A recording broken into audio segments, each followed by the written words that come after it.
तो आज मैं एक्सप्लेन करूँगी अ ट्रूली ब्यूटीफुल माइंड की कहानी। यह कहानी एल्बर्ट आइंस्टीन के द्वारा लिखी गई है। कहानी की शुरुआत में हमें पता चलता है कि एल्बर्ट आइंस्टीन का जन्म 14 मार्च 1879 में जर्मन की अल्म सिटी में हुआ था, जिसको देखकर ऐसा लगता था कि ये जो बालक है ये कोई असाधारण बालक है। वहीं एल्बर्ट की माँ को वह किसी अच्छे बच्चे की बर्ताव ना करने वाला एक शैतान बच्चा लगता था। साथ ही उनको एल्बर्ट का जो सर था वो बहुत ही बड़ा लगता था। 2.5 साल की उम्र तक एल्बर्ट ने कुछ भी बोलना नहीं सीखा था, लेकिन जब बोलना सीखा तो हर चीज़ को वो 2 बार दोहराया करते थे, जिस पर आइंस्टीन के साथी उसे ब्रदर बोरिंग कहा करते थे। इसके बाद आइंस्टीन अकेले ही मैकेनिकल टॉयज़ के साथ खेल में लग जाते थे, और जब उनकी बहन पैदा हुई तो उसे देखकर आइंस्टीन ने पूछा कि इसके व्हील मतलब पहिए कहाँ पर हैं। एक बार आइंस्टीन के हेडमास्टर ने उसके फादर से बोला कि आपका बेटा किसी भी प्रोफेशन में सक्सेसफुल नहीं हो सकता। फिर 6 साल की उम्र में आइंस्टीन ने वायलिन बजाना शुरू कर दिया, जो कि उसने उम्र भर तक नहीं छोड़ा। आइंस्टीन एक गुड स्टूडेंट थे, और जब वह 15 महीने के थे तब उनकी फैमिली अल्म से म्यूनिख शिफ्ट हो गई थी, और आइंस्टाइन हमेशा ही अच्छे मार्क्स स्कोर किया करते थे। लेकिन जिस स्कूल में आइंस्टाइन पढ़ा करते थे उस स्कूल का डिसिप्लिन लेवल बहुत ही स्ट्रिक्ट था, जो कि आइंस्टाइन को पसंद नहीं था, जिसकी वजह से उन्होंने 15 साल की ही उम्र में वह स्कूल छोड़ दिया था।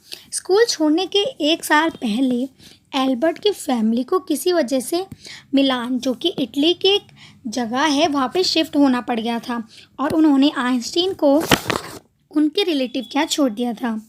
जिसके बाद आइंस्टीन व उसके पेरेंट्स का डिस्कशन हुआ, जिसमें आइंस्टीन ने अपने आगे की पढ़ाई स्विट्ज़रलैंड में जर्मन लैंग्वेज के साथ पूरी करने की इच्छा जताई।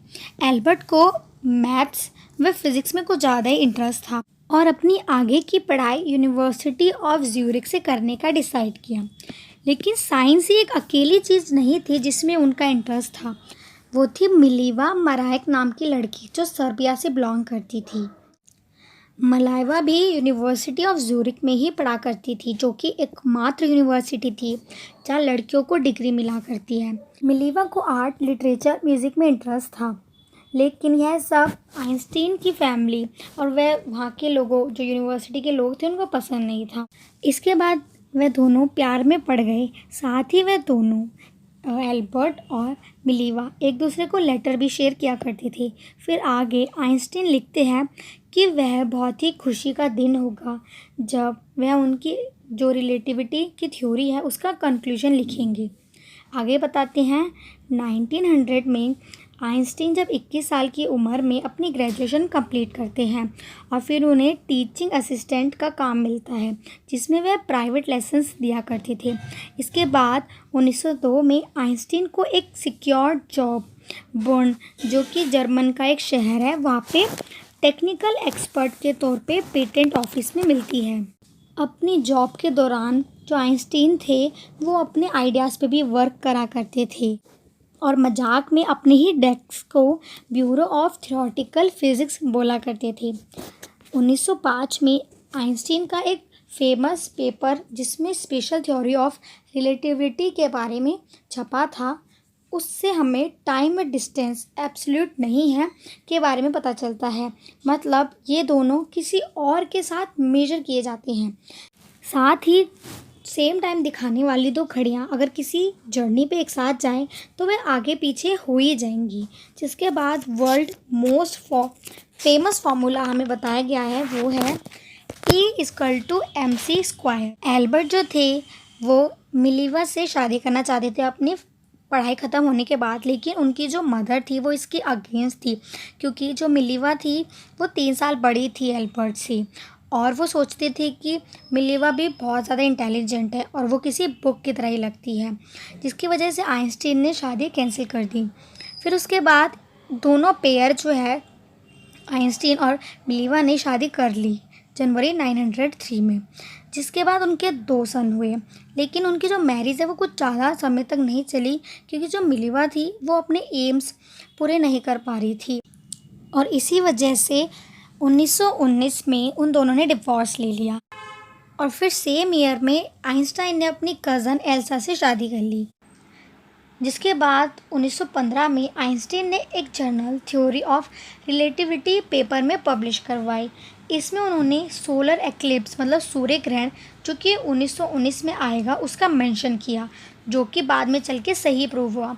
और इसी के बाद उनका ये जो न्यूज़पेपर था एक साइंटिफिक रेवोल्यूशन बोला गया। साथ ही उनको 1921 में फ़िज़िक्स में नोबेल प्राइज़ मिला। फिर आगे चल के सन 1933 में जर्मन्स में नाज़ी या आप कहो एडोल्फ हिटलर की सत्ता आ गई, जिसके बाद आइंस्टीन यूएसए चले गए। इसी दौरान जर्मन्स के जो लोग थे उन्होंने न्यूक्लियर फिशन भी खोज निकाला और अमेरिकन फिजिस्ट जो थे वो चिंता में आ गए, क्योंकि उन्हें डर था कि कहीं नाज़ीज़ एटॉमिक बॉम्ब यूज़ ना कर लें।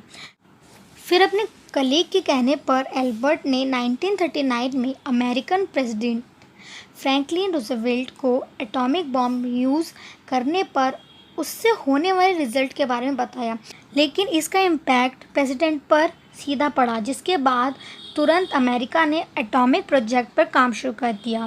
फिर उसने एटॉमिक बॉम्ब को जापान के हिरोशिमा व नागासाकी पर 1945 में गिरा दिया। इस हमले से एल्बर्ट पूरी तरह हिल चुके थे।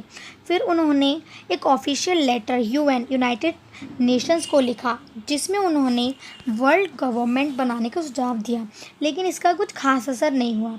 अगले 10 सालों तक एल्बर्ट ने वर्ल्ड पीस के लिए कई कैंपेन किए, जिसके बाद 76 साल की उम्र में आइंस्टीन का निधन हो जाता है और उनको एज अ विशनरी और साइंटिफिक जीनियस बोला गया है। इसी के साथ ये कहानी यहीं पे ख़त्म हो जाती है। Thank you friends.